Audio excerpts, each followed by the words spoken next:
Hi, it's Mark Evans, and you're listening to Marketing Spark. Most entrepreneurs and companies move into existing markets. There are competitors doing the same things, but the entrepreneur believes they've built a better mousetrap. There's already proven demand for a product or service, so it's simply a matter of letting consumers know that there's a new option available. But what happens when you have a product in a market that doesn't exist, or perhaps you're moving into an entirely new space within a specific market? Well, you're not only trying to grow a business, but create a new category. And that's a huge challenge. Today, I'm talking with Josh Lowman, who heads up Goldfront, a category design studio that specializes in helping B2B startups define and lead new market categories. Welcome to Marketing Spark. Thank you, Mark. It's nice to be here. Why don't we start with a high-level question?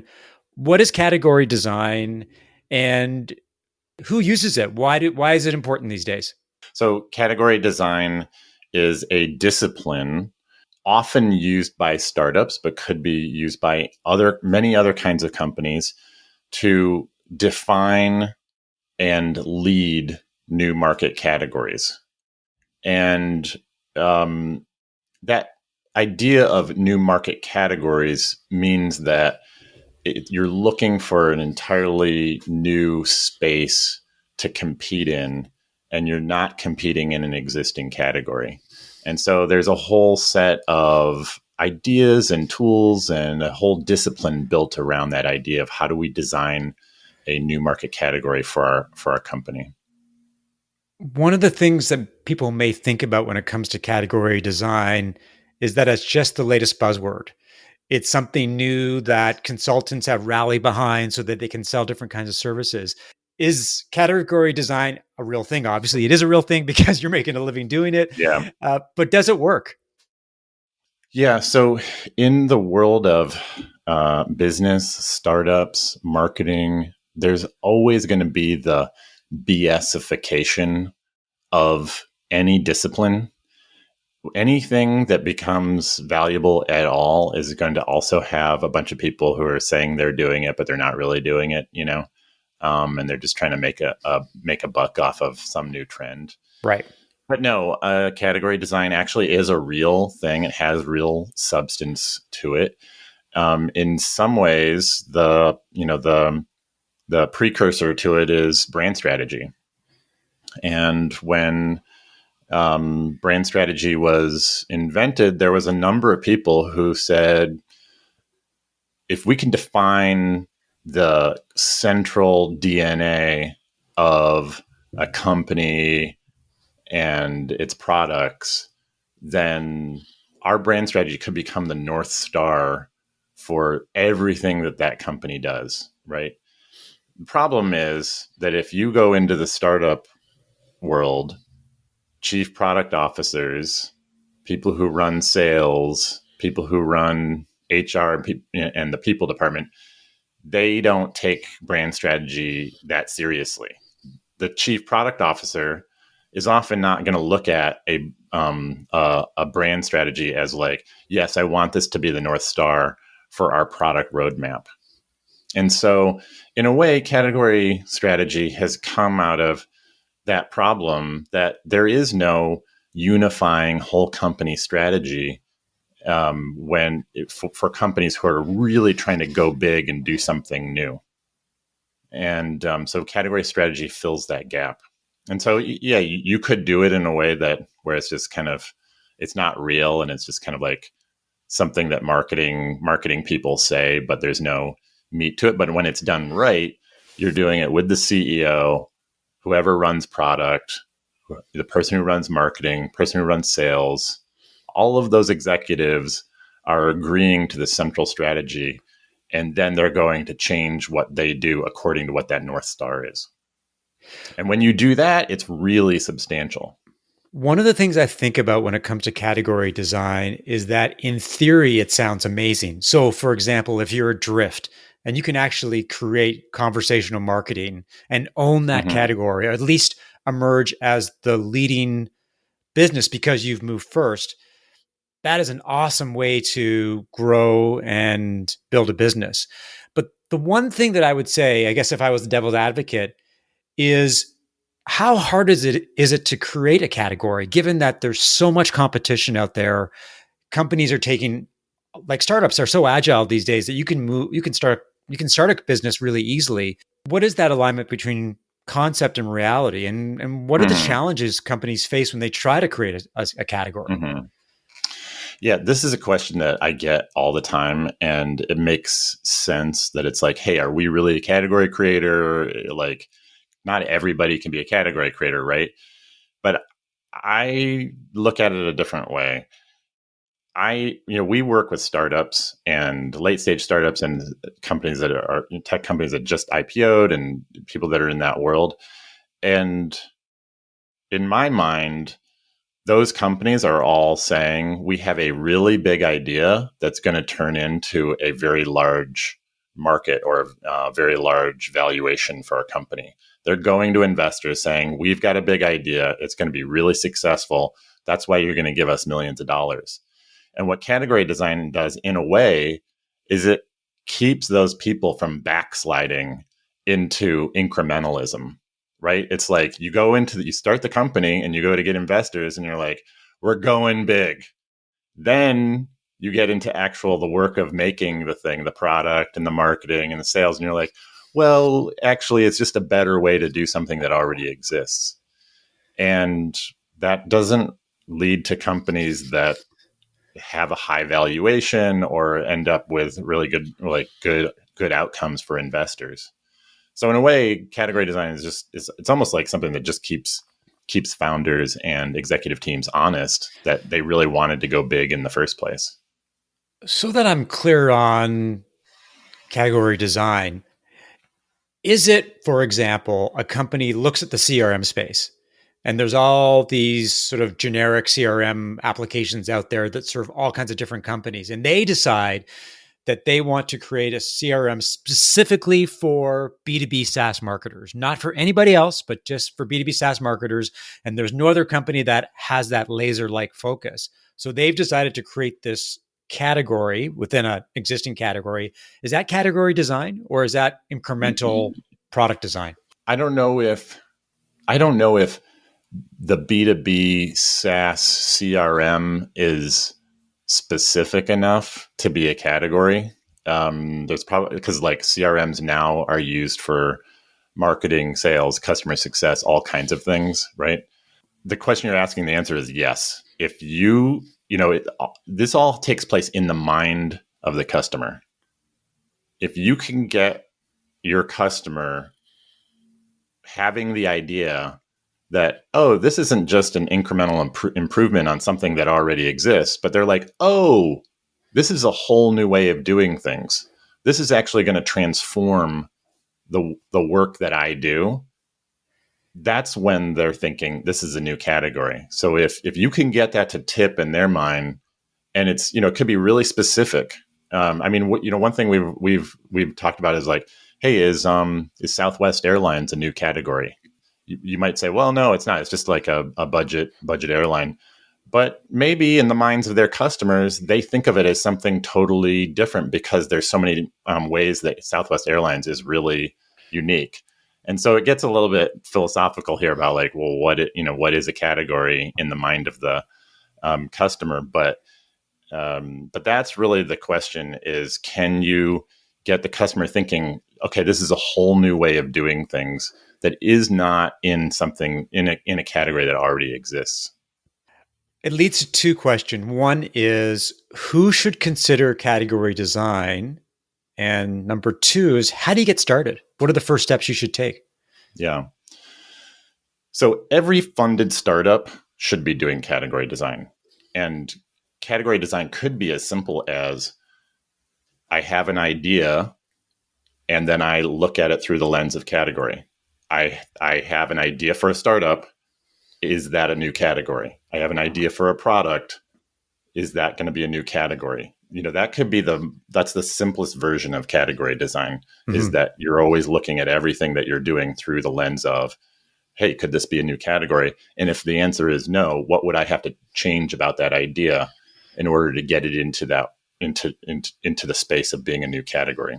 So you could do any kind of you could do category design in a very lightweight way like that. People hire us to do a much larger engagement, and they're often already at the point where they sort of found product market fit, but they really want to make sure that they stand out.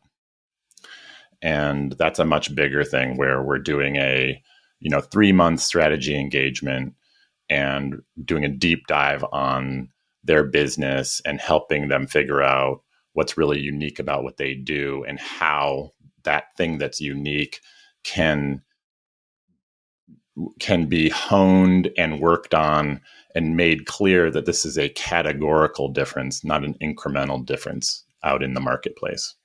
Yeah, that's interesting because I do a lot of positioning work with B2B SaaS companies trying to identify how they're unique or different so that they can stand apart from the dozens, if not hundreds of competitors out there who talk and walk the exact same way. Right. But what's the connection between strategic positioning and category design? Yeah. Do they flow one into the other? Yeah, they're really close. In a way, you could say category creation is a kind of positioning, right? When you come out and say we've invented something entirely new and we've given it a name, that is your positioning. The difference, though, is that positioning, there's two big things. One is positioning tends to also often include what's your position within an existing category. And category design says, no, you can't do that. You have to come up with a new category. Like that road is closed to you. That's one thing. The other thing is that positioning is seen as a brand or marketing strategy. So it can be hard to go talk to the chief product officer and say, hey, this is our positioning now. You need to go change your product roadmap based on this positioning. Whereas you sit in a room with the CEO, CMO, chief product officer, and the rest of the executives, and you go, we're creating this category. When it works, it's because everybody's bought into this single idea. And then the chief product officer is going to change their product roadmap according to what that category is that you're creating.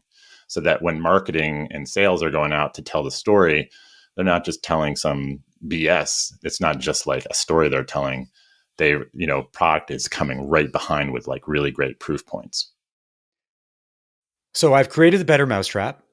I've found some Mm. customers. I've proven that there's demand for this product and people are willing to pay for it. And now I start to think, wouldn't it be great if I could create a category that I could own, I could move into and really be the pioneer and the evangelist? What are the steps that I need to take? Where do I start in terms of launching this process? Yeah. Some of it depends on where you are in the process, but let's say you already do have customers and you have a sense of the domain that you're working in. Maybe you're in an existing category, maybe you're in an emerging category. You have a sense of where you play and you have some customers. What I would do, and let's say you didn't hire us at all, you just were going to sit down and try to do it yourself. You're going to start with trying to understand in really well what problems you uniquely solve. Write it down, get every single thing down in a list. What problems do we uniquely solve? And there will be different things on there. There'll be some problems that we uniquely solve, but they're not that valuable to the customer. There'll be some things that are really valuable to the customer, but that other people can do. You're looking for those things that do both of those. We're unique in it, and these are really valuable to the customer. Then you're thinking, can I look at this entire list and come up with a single overarching idea for what we call the gap? And the gap is just a concept of what is that high level problem that we're really solving for the customer? And you name that gap. And you've got to kind of be both true to today and forward looking. When you name that gap and you come up with what is that gap that we really solve for the customer, it has to be like, yeah, this is true today, but we could make it much more true in the future. So you've got that gap. So for example, we wrote the strategy for Qualtrics, with a category strategy for Qualtrics. Their gap was the experience gap. The experience gap is a difference between the experience that you think your customers are having and the experience they're actually having. And so a gap is different from just problems that you solve because it's much bigger. It's a much bigger, more strategic business problem than just, hey, we do surveys, we do real-time surveys. Um, it's a big problem that if you can get it right, your customers will hear that and go, oh yeah, that would be really valuable if somebody could solve that for me. So that's the gap. Next thing is you're going to look at your vision for the next 3 to 5 years. So you could write down in 3 to 5 years, how will things be different for our customer if we are ultimately successful? So in Uber's case, which is another client of ours, they might say, we're going to take 50% of the cars off the road in cities because people won't need to buy cars so much. They won't need to own cars so much. So there's going to be less cars. Like, that's a really cool vision statement. Now, that's not just a single vision statement. You're going to need a number of these where, like, hey, in the world that we're building, this will happen and this will occur and this will happen. So that's your vision. And then there's one more step in the process, which is your category idea. So if you look at the gap and you look at your vision statements, like, what will we make happen if we're ultimately successful? The question is, what category are we inventing to get our customers from that gap state to that vision state?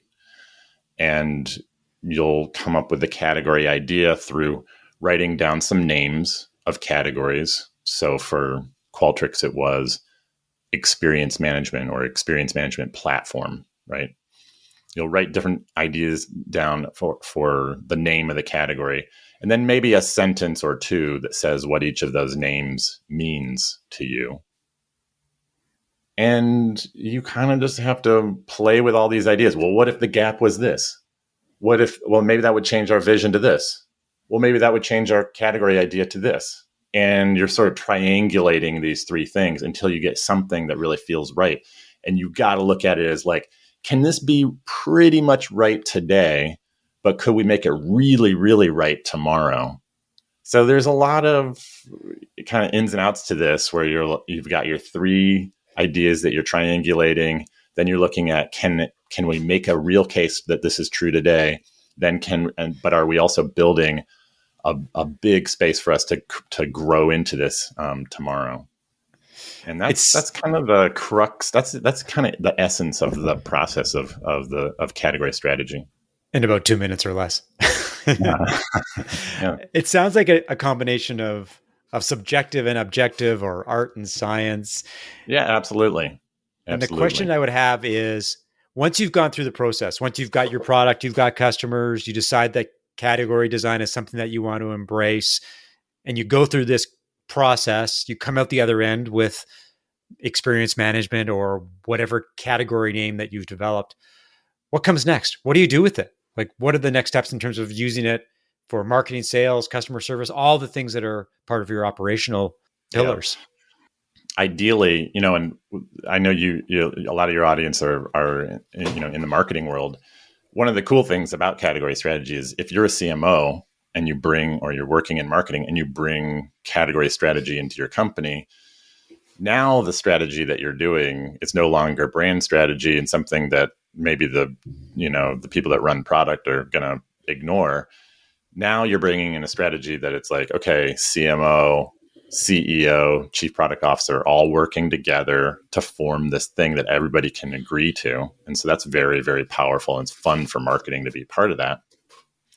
The next thing is, okay, if we're all in agreement on this is the category and this is our story and this is the rationale for why we think we've got the business case to go forward on this, then you need to do a category launch.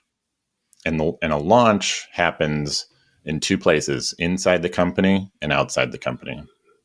And the first most important place is it happens inside the company. So that usually is a presentation by the CEO to everyone in the company saying something like, today we're changing the trajectory of our company. We're no longer going to be lumped in to this category doing something incremental. We're now, category creators. And here's the category that we're creating.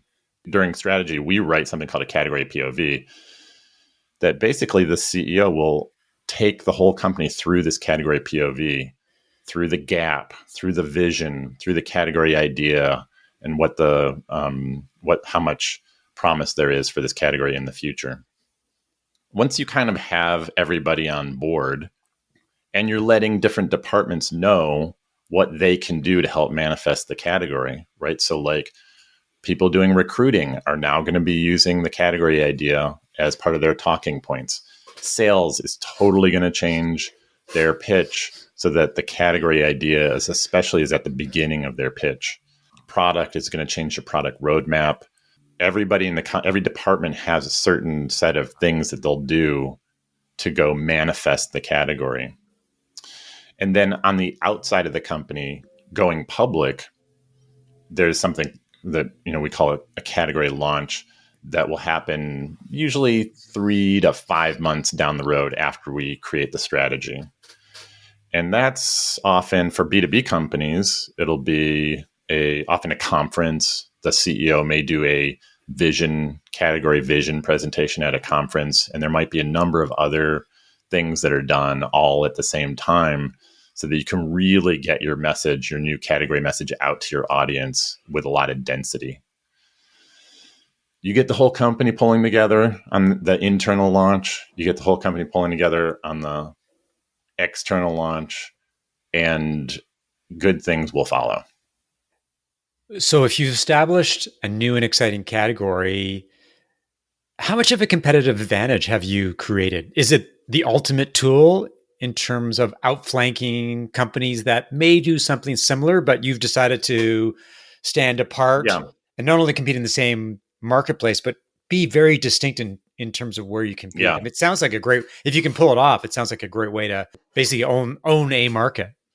Yeah. I mean, it can be a very, very successful thing to do. That said, we're dealing with people's minds, and we're dealing with the mind of the customer, and that is always mysterious, and there is always the unknown to deal with when you're dealing with, will people think this is really valuable or not? But within that space of, hey, this is unknown, we don't know for sure how this is going to go, category design is sort of one of your first best things that you could do to like create and win a new category. So for example, there's a number of reasons why. So first of all, if you're a startup, customers tend to give more credibility if you say we've created something entirely new. If you go to a startup's webpage and they say, hey, we're doing this thing, but we made it faster or easier or better, like, hey, it's the thing you already know, but we made it faster or easier, people don't really give a lot of credibility to that, and they sort of zone out on messages like that. Whereas if you say we've created something entirely different, and if you have a podcast, if I said, well, we're going to change the podcasting game with this new category of podcast product that we've invented, you at least would give me 3 minutes to find out whether that's BS or whether there's something really true about that, because it might change your entire industry. And so there's a weird way that by going big with our message and category, we're making it so that people are much more likely to listen to that message. So that's on the kind of almost the hook side of messaging, right? You got to hook your customers in order to get them interested and get a little bit of time with them. And then if we look at things on the valuation side, all up and down the spectrum of the valuation of a company, from investors to customers to everything to recruiting, people value category creators and category leaders much more highly than they do the Me Too companies. So for Qualtrics, for example, they were lumped in with surveys when we first started writing category strategy for them. And they weren't valued. They were valued a little bit under $1 billion.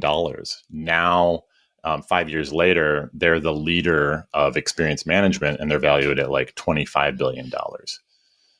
So there's a whole valuation piece to this that works really well also. I did want to follow up with you in terms of looking at Qualtrics. I'm interested in really walking me through that category design process with a company that obviously is doing very well. I mean, $1 billion valuation is nothing to sneeze at. Why did they come to you? What were some of the challenges that they Mm-hmm. were facing? And why did they think that category design was a way that they could jumpstart the growth of their company and jumpstart their valuation? Walk me through that whole journey with them. Well, we were brought into that project by our my friend Al Ramadan, who has an agency called Play Bigger. So they brought us into that process, and we worked with Al and Dave at Play Bigger to write the category strategy. And from the briefing documents that they gave us, it was clear that Ryan, the CEO at Qualtrics, and the executive team had a very ambitious idea of what the product would be in the future. And they had already done a ton of work on that. And so they already had this idea that their product was much more than surveys. And so the thing that they didn't have was, okay, what's the name of that category? What's the story of that category? What's the gap? What's the vision? All of that. So the process was fairly straightforward of taking founders who had a really ambitious, clear idea for what they were creating, and then figuring out like, how do we tell the story of that? And that all fell into line pretty quickly. We did, I think on the first draft of the category POV it was like, hey, this is really working. We just need to make a few changes and we're good to go. And there's a few other things that we did. We created a set of visuals that showed the category idea working in advertising and kind of customer facing creative that worked out really, really well. I kind of vetted that, yes, this could be the new category. And then from there, Qualtrics created a launch event, and Ryan came out and sort of had his Steve Jobs moment where he took the category POV and presented it to press and Fortune 100 companies. And, it was kind of like, wow, this is a huge, it was really well received and very successful because people were like, oh, wow, this is exactly what we need. We don't really need more surveys. We need experience management. I guess in that case, you knew right away or fairly quickly how well that category design project would resonate. But in other situations where you're not getting that immediate feedback, how long does it take you to know whether what you've done is actually worked? Whether that Yeah. whole category design process has done what you wanted it to do? Because does it usually happen right away, or does it sometimes need time to nurture and sort of permeate through the community? Yeah. Yeah, there's a number of variables there, and there's a couple of things I want to call out. One is you can design the category the Steve Jobs way, which is like, hey, we're not going to do research. We're not going to go ask our customers. We know what's best. We're going to create something entirely new that we know is awesome. We're going to release it to the world, and hopefully people think the same thing that we think about this. And that's absolutely a way that some of our clients work and that we'll work with our clients, where if you can get it into a category POV, if you can write the Steve Jobs like presentation of this new category and you feel it in your gut and you like, I love this, and you give it to your number one investor and they're like, I love this too, you have a pretty good chance that's going to go over really well. However, we have some clients who are like, we really need to vet this and make sure this is going to work before we ever go out in public. And so we have something called category advisory community, which is a way that we do research with customers on an ongoing basis while we're doing category design. So while we're doing the strategy, we could check back in with customers, take their pulse. Is this working for you? Are you as excited about it as we are? And then build back any kind of insights that we've gotten, build that back into the category that we're creating. So that's one thing. And then the other thing I wanted to say is you were basically asking like, okay, does it take a while? Does it happen? What is that all about? Obviously, because we're dealing with the mind of the customer, there's a aspect of this that is completely mysterious and we don't know how it's going to go. That said, within that context, each client that we have that is trying to launch their category publicly has a different capacity for how well they're going to do that. How well do we all work together as a company to launch this thing? How coordinated are our efforts? How in sync is marketing and product? How much does sales really have its decks and its pitch together for the category launch? All that has to do with crazy social dynamics that has to do with how companies really work together and people work together. And we have a few ideas for how to keep companies on the right track, but there's a certain amount of people, every group, every organization is different. And that's a big variable in all of this. So what happens if it doesn't work? What happens if after all this work, all this creative process, the back and forth, the alignment internally, that go to launch a new category and it falls flat in its face? Have you ever run into that situation, and what do you do? I actually, we haven't. We do have clients who they launched their category recently enough so that we're still waiting to see what happens. But really, the version of failure that we've seen is there's a couple times where we've had clients who they thought they were hiring us to do marketing strategy, to just do the story that they would be telling, and they never fully got their product and the rest of the company on board with it. And in that case, it just becomes some stuff we said on our website. It just doesn't really take off because customers can see that it's flimsy. It's kind of just something you're saying. It doesn't have substance to it. So unless you get all hands on board, everybody's reading off the same page, it's not going to work. Thanks for all the great insight about category design, Josh. Where can people learn more about you and Goldfront? Come on over to goldfront.com. Also, we just launched our own podcast and newsletter. It's called Category First. Well, thanks for listening to another episode of Marketing Spark. If you enjoyed the conversation, please leave a review, subscribe via iTunes, Spotify, or your favorite podcast app, and share via social media. To learn more about how I help B2B SaaS companies as a fractional CMO, strategic advisor, and coach, send an email to mark@marketingspark.co or connect with me on LinkedIn. I'll talk to you soon.